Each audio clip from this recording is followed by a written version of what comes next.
Hi there, Dan Martell here, serial entrepreneur, investor, and creator of SaaS Academy. In this video, I'm going to teach you how to calculate your CAC.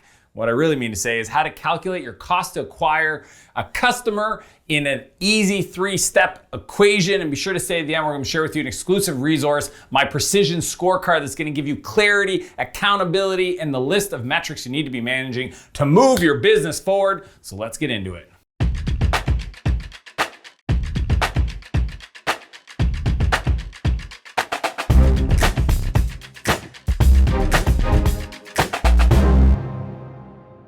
So over the years, I've built 5 software companies myself, and the third one was a venture-backed company. I still remember when we were trying to pitch investors, and we're sitting down meeting with them, and they ask questions like, how's your churn, how's your burn rate, and then they go, what's your CAC, your cost to acquire a customer?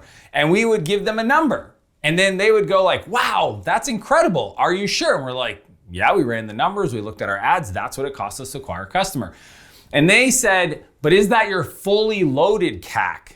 And my brain just went, never heard that term before. What does fully loaded CAC mean?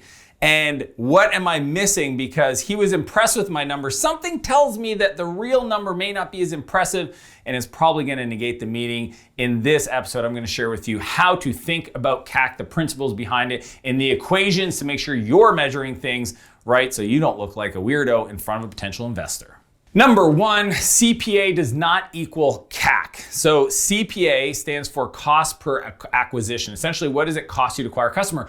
But it's not your cost to acquire a customer, it's cost per acquisition, which is typically measured through your ad spend. So CPA is if you're running ads, let's say you spend $1,000 a month on acquiring customers through Facebook and you get 100 customers, then essentially you spent $10 for a CPA to acquire that trial sign up demo, whatever your, well not demo, but probably paying customer, whatever you use as a sales motion, that is your CPA. And it only includes for the most part your ad spend.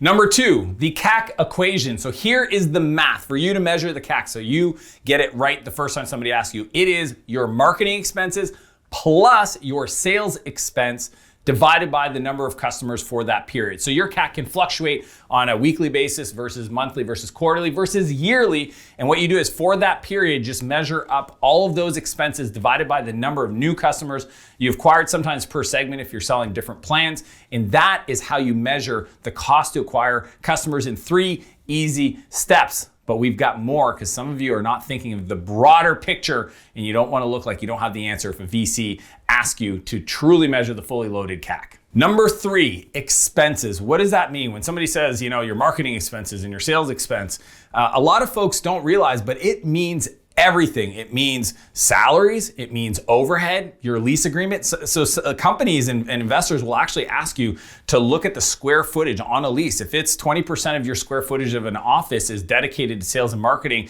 they'll want that put into it. Also the software tools, all the SaaS tools, the CRM tools, the attribution tools, the marketing platforms, your cost for ads, etc. All of the tools associated to generating that revenue.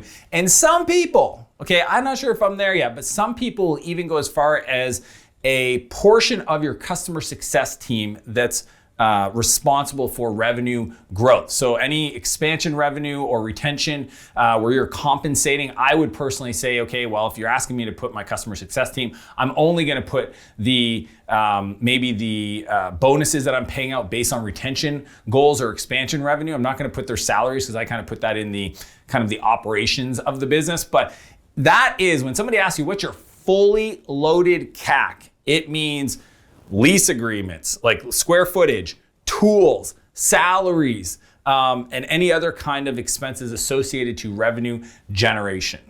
So 3 principles to understand when it comes to calculating your cost to acquire a customer. Number 1, your cost per acquisition is not your CAC.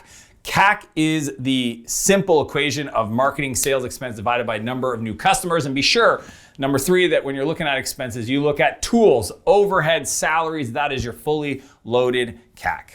So as I mentioned at the beginning of this episode, I want to share with you an exclusive resource called the Precision Scorecard. It's a process and a framework that I created for my coaching clients to help them get visibility, accountability, and an understanding of the core metrics laid out in a funnel to help you know if your business is moving forward. So you can click the link below to download your copy of that yourself. It has all of the key metrics. It's got the reporting structure that you can swipe and copy for your own business and make sure that you start holding your team accountable to moving those numbers forward. Just click the link, download that below. And if you like this video, be sure to smash that like button, subscribe to my channel, and leave a comment below and let me know what your CAC is. If you're interested in getting some feedback from me, just leave that comment. And as per usual, I want to challenge you to live a bigger life and a bigger business, and I'll see you next Monday. Why are you plugging your ears? Because it's to listen. Yeah.